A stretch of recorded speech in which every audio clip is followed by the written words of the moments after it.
Takulandirani ku AMTV Malawi kuchimake kwa nkhani zenizeni. Ngati nkhani imeneyo kuno kulibe, dziwani kuti nkhani imeneyo ndi yabodza. The DC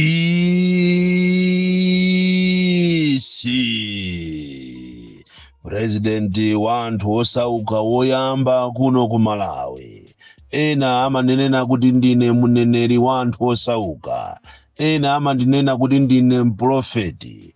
Chifukwa zimene ndimalankhula pachepe patalike zimazachitika. Komano ndikamalankhula zimenezi ndimadziwa kunena kuti ndili ndi adani ochuluka amene samandifunira zabwino. Komanso ndimakhala wonyadira kwambiri kuti kuli anthu ambiri amene amandinyadira ine ngati the DC. Chifukwa zimene ine ndimalankhula zimakhala zikuwakhuza pa miyoyo yawo. Motero kuti lero tigwera kwambiri pa nkhani imeneyi ya anthu amene amandida ineyo. Chifukwa ena amaona ngati ineyo ndikamazuka ndikumalankhulira zimenezi ndimakhala nditasowa chochita, kapena ndimakhala ndikufunafuna ndalama kuchokera kwa anthu andale. Ine sindili choncho. Kwa amene akundidziwa ine amadziwa kuti ine am a man of principle and I don't become unbecoming. And ndimadziwa kunena kuti adani anga kumene muliko simmamva bwino, makamaka mukaona ma achievements amene ndapanga muno Malawi. Sikumakhala kuti ndasowa zochita kapena kuti ndikusakasaka ndalama ayi. Lero ndikufuna ndiyankhepo, ngakhale kuti anthu ambiri amandiresa amene ali ma advisors yanga.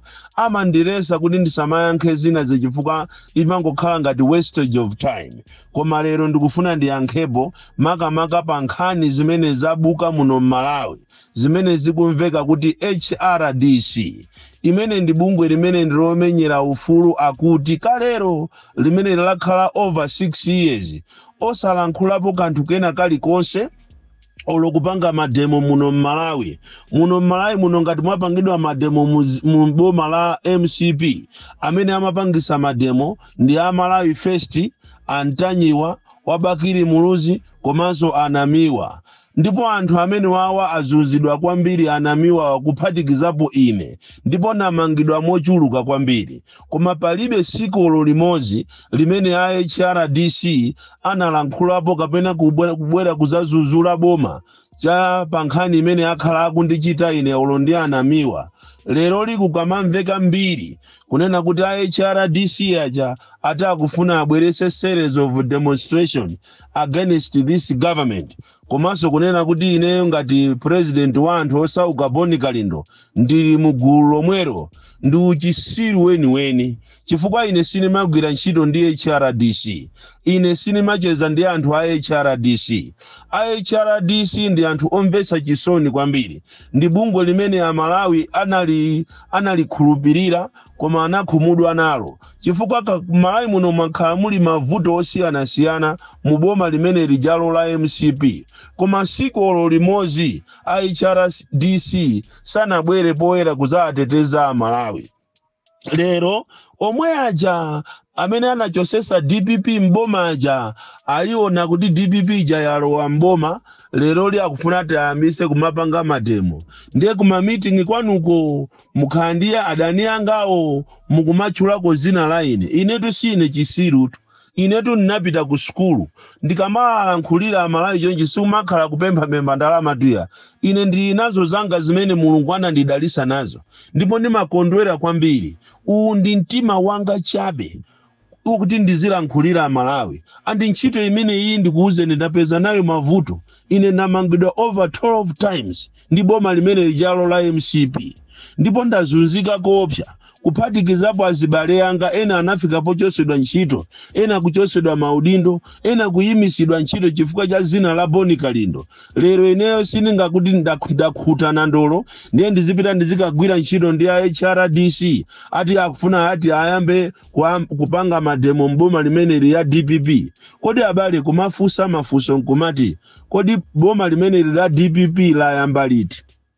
ndipo budget imodzi ku parliament yokuti ithandizire zimene iwo wanachita promise budget yo parliament sinakumane ndiye munthu uzipita pansewu nikumakatani even olo 100 days imene ya DPP sinakwane kuti tione kodi zimene analonjeza zija a DPP aziyamba kuzilondoloza ndipo munthu uzikapanga mademo olimbana ndi boma limeneli based on what. So ndimafuna ndinenepo ineyo kunena kuti ine zopusa sinimapanga nawo ineyo ninabadwa munthu wa principles ndipo ndili ndi chikondi kwambiri ndi Amalawi makamaka osauka chonde osamayipisirana mayina kulitu anthu uko kunja uko amene amandikonda ine kwambiri ndipo amasangalala ndi zimene ine ndikuchita.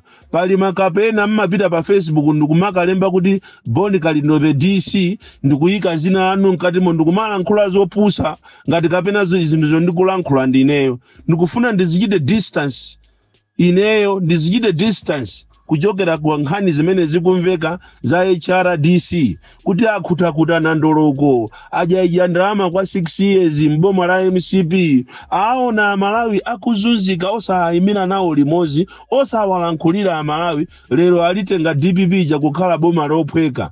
Ndikufuna ndikupempheni Malawi kunena kuti mukamva nkhani muziyamba kaye mwachita verify. Ine sinimagwira ntchito ndi ya HRDC. Ine ndi Boni Kalindo president wa Malawi osauka anthu osauka kuno ku Malawi ndimagwira ntchito ku Malawi First ndipo ngati kuli mapartners yanga ndi Namiwa Ntanyiwa ndi Wabakiri Muluzi ndi JB wa ku America. Ine sinimapanga zinthu zamanyaka kapena ndi Rayton Mangochi osakhala zinazo. Ine sinimagwira ntchito ndi anthu ma-activist afeki amene amangofuna ndalama kuti aziyabera Amalawi. Sinimapanga zimenezo. So nkhani imene yamveka sinayenere kuti ndiziyankha iyayi imene akunena kuti ati anthu akumakumana m'ma-meeting ndi cholinga kuti ati azikonza mademo olimbana ndi DPP. Inetu sinimangobwera kumangopanga mademo for the sake of kupanga mademo. Ndizabwera ndizakaona kuti zinthu sizikuyenda. Ngati kuli mademo oyambirira amene azachoke ku Malawi First azachoke kwa Rayton Mangochi kwa Ntanyiwa Wabakiri Muluzi ndi ena onse anthu a genuine tizapanga mademo aja amachedwa kuti achilima ndi anthu onse amene anagwa pa ndege.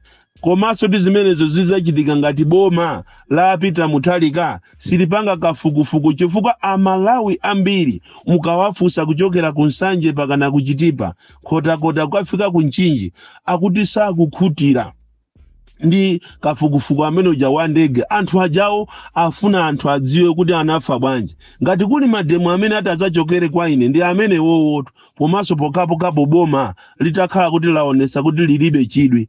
Ine ndilibe nthawi yomakapanga mademo kuboma limene langolowa kumene ndipo sili kuziwika kuti kodi budget yoyamba iyenda bwanji. Ine sinimapanga zamanyaka osamanditenga ine ngati savage. Ineto ndinapita ku school kwa amene akundiziwa sinimafuna kumaulusa zinthu zimene ine ndachita achieve in life. So please hands off me. Mukamapanga zanu zopusazo muzipanga konko osamaphatikiza kuzina la ine. Lero nkhani yathu yoyamba ndikufuna ndimulirire mwana amene wamangidwa kulimbi chifukwa cha mbalame ziwiri.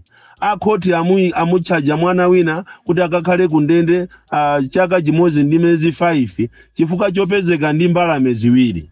Ndimafuna ndikupempheni inu akhoti kunena kuti pena pake mukamaweruza milandu iyi muzigwirisapo ntchito human face umunthu chifukwa mwana uja mukamuyang'ana mwamanga chaka chimodzi ndi miyezi 5 uja ndi munthu osauka kwambiri andi mukanakhoza kukhala ndi mtima okhululuka chifukwa kunja kuno kuli nkhani zambiri zoononga dziko lino. Nkhani zambiri zimene zikuyenera kuti anthu ake azimangidwa ndi awo amangotulusidwa pa belo kungogolamo mpolisi lero mawa ndikutulusidwa pa belo. Andipena pake ku judicial system muzikhala ndi at least ndi mtima omaganizira anthu amene ali osauka chifukwa nthawi zina anthu amachita komiti milandu ija osakhala kufuna ya koma mwina mtima onera kuti ndigulise mbalamezi ndipeze kakobiri ndi agulire ana kaufa. Malawi muno anthu akuzunzika kwambiri. So ndamva chisoni kunena kuti akhoti kandi kulimbi kumeneko amanga nyamata chifukwa chikuti ampeza ndi mbalame ziwiri. Yeti Malawi muno muli milandu yowopsa ndizi ndimanena zana likunena kuti bungwe la Anti-Corruption Bureau likanangotha chifukwa anthu amene amayenera kuti azimangidwa amilandu ya ikulu amene ena mwa iwo atenga ndalama akwirira mujeni mnyumba mwawo akumba ndikukwirira ma 5,000 aja ma 2,000 aja ndicho linga kuti aboma akamasakasaka ndalama asaza apeze. Inakupemphani inu a Minister of Finance kunena kuti tathesani lamulo mbweresera lamulo lonena kuti ma 5,000 asiye kugwira ntchito, ma 2,000 asiye kugwira ntchito, muone anthu azikozere.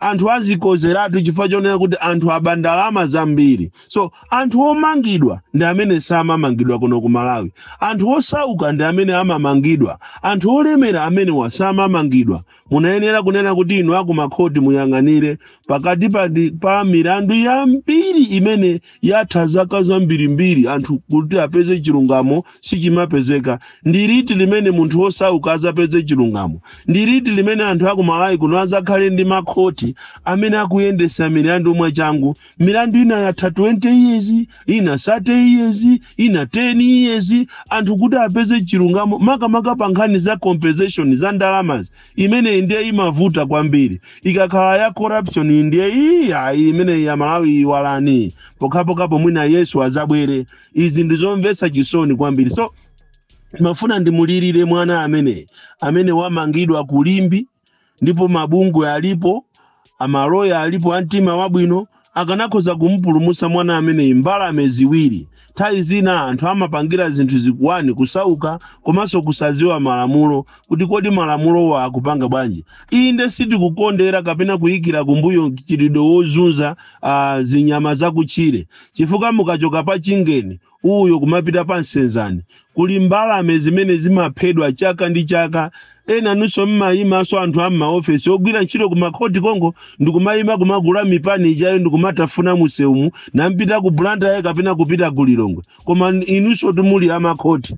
Izizi ndi kuzunza zinthu za chilengedwe chifukwa mbalamezi ana ati azabwere kusogolo kusaza zipeza kuti kodi kunali aphwiti, kunali anjiwa, kunali atini, mbalame zina zachitima china atini, mbalame za mujitini. Zimene zijazo ana kapena aphumbwa, kapena aujeni awa, akherengenge kapena atambala, kapena akazembe.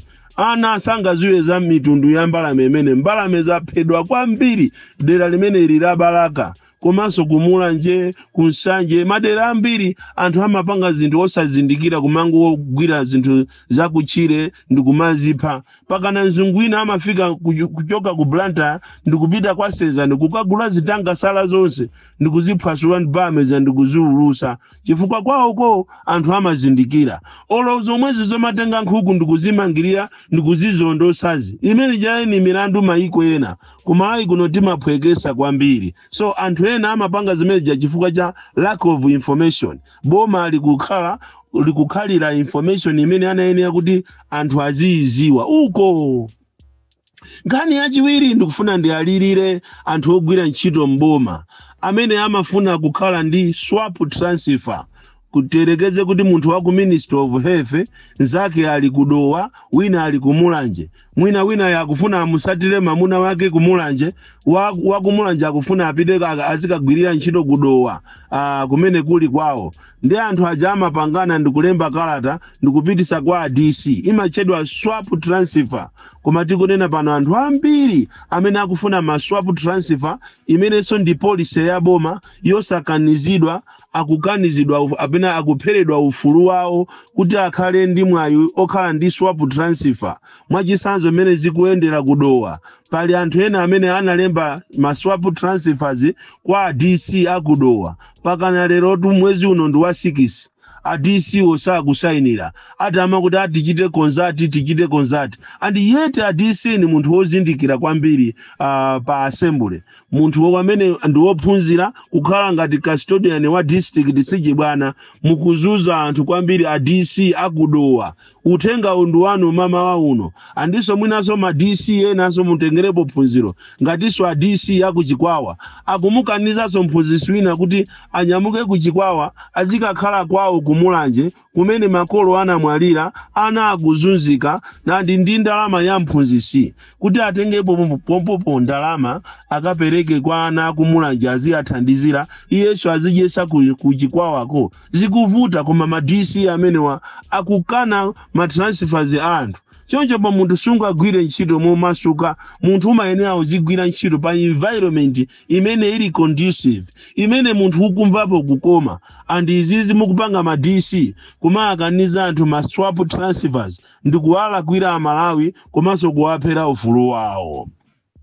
Ngani yomaliza mama wa uno ndiyokhuzana ndi anthu akuchikwawa amene anachitidwa affected ndi kanalo imene ikumangidwa kumeneko programu yabwino kwambiri koma popeza kanalo yaenda ulendo wautali inachita affect anthu kuchokera mu chaka cha 2023 kuzafika pano anthu amene ajaosanachitidwe compensated and yet ena wamamanga nyumba ena wanali ndi minda yawo anayenera kuti apeze ndalama akagule minda ina kapenanso akamange nyumba zawo koma lero malipoti amene akuchokera kuchikwawa ndiokhumudwisa kwambiri kunena kuti anthu amene wawo akanalo sanalandire ndalama zawo pakana lero nthawi zonse akapitama kuti ati kukonza ati kuganizira andi panopa kukubwera malipoti a nyuwani onena kuti pakani panopa zikuoneka ngati ndalama sokuboma kugulibe andi yeti funding inapita kale ndikumafunsa kuti kodi ndalama zimene zinaperekedwa kuti anthu apangidwe compensated akuchikwawa amene aononga ndalama zawo andi lero mukakalifusa thumba la simenti mmene zilili kuti kodi thumba la simenti ndi bwanji mpeza kuti thumba la simenti ndalama zimene atalandirezo ndi zimene anaononga ndi pakale pano mmene zinthu zilili sanga zakwanisenso mwinaso kumangaso ujeniso kumangaso nyumba ina. Uthenga wina omalizira kwambiri ndi opita ku CR20 ma officials za CR20 amene muli ku Nyamitutuko amene mumapanga zimaujeni zinjwera zazikulu zimene zimayenda po sitima mukaziona njwera zimejazo sizikulimbayi zikumagumuka chifukwa chani kumene ku anthu ma officials anthu akuba simenti kwambiri matumba a simenti ndikumagulisana m'mizimu kuli katangale opsa Amalawi pena pakete ndizikhala serious pa zinthu zimene zikuyenera kuti ifeyo zizatithandize ngati ziko umadabwa munthu akupita ndithu munsewu ndikumakaba malaisi a munsewu aja monga mmene palili pa interchange kuli Yongwe anthu abaiba kumene kuchako malaisi ndikumakagulisa mwansiriza kumakagulisa ku 23 kumakagulisa ku Nsika kumakayika nyumba mwawo ndi zinthu zimene zobwezeretsa chitukuko mbuyo tinayenera Amalawi tikhale somano anthu ozindikira kunena kuti chitukuko chija mukaziona zinthu zitayikidwa pansewu ndi za ifeyo mukaziona malaisi aja ndi oteteza kapena ndi othandiza kuti ziko lizikongola koma inu mumapitanso ndi kumakaba zikwangwani kumakapanga makasu kupita pa bridge paja ndithu kukadula ndithu zisulo za pa bridge zimangoonesa kusazindikira kwathu Kolindo the DC mwana woopsa kwambiri the most deadly and dangerous child amene sindifukalo kutabwera propaganda yotani ine ndizapitirira kuwayimira Amalawi from Jeza Village TA Mabuka box 76 Mulanje Malawi Southern Africa.